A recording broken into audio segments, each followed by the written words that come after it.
Mayong adlaw, itago lang ako sa pangalan nga Dandan, taga Sayat.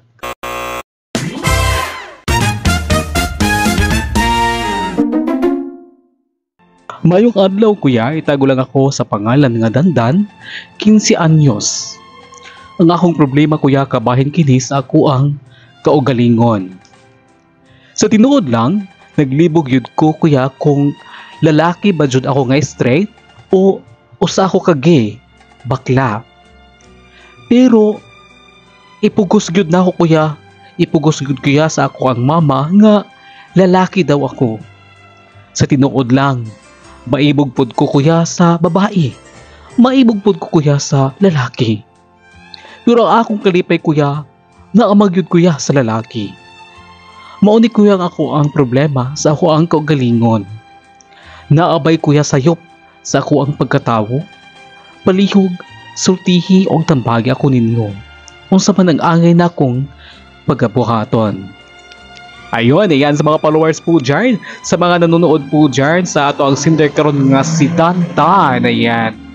Ang iyahang problema, maglibog daw siya kung unsa daw ang iyahang pagkatawo. Maglibog ka.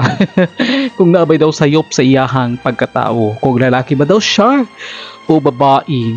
O babae, ganon. Nako, Dandan ha. Ikaw ha.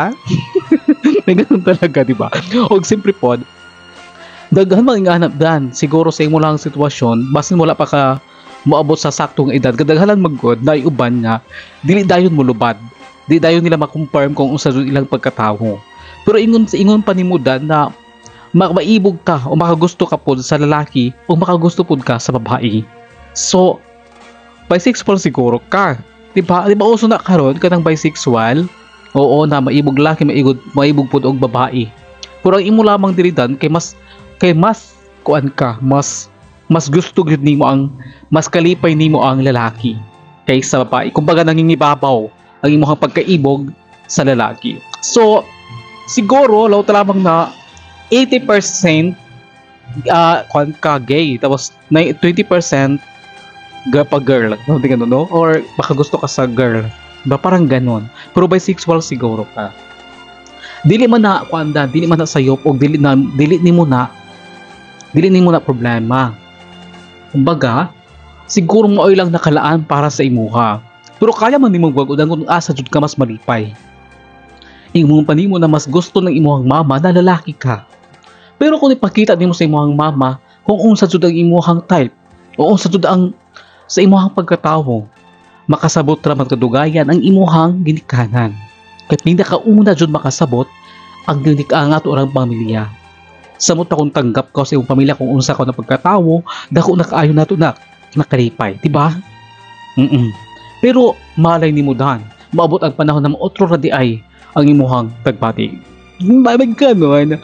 Pero no, dili na siya sa iyo pa sa mga katawhan po dyan. Kung naamoy mga anak na bakla, baklos, kiay, manghingas, or lalaki manindog, lalaki mangilis, pero baka gusto po sa lalaki, pasag din na lang kay maunang ilang kalipay.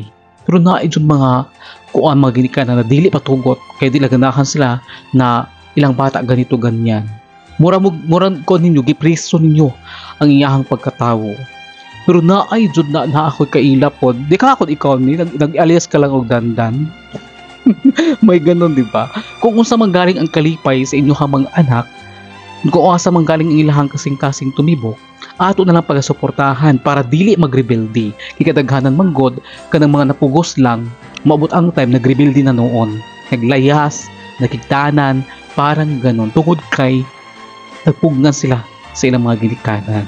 Naipod uban, sige kung ano gusto ng ginikanan, golang sa flow. Pero kadugaya pag abot ng time, mo lubad re giyapon, diba?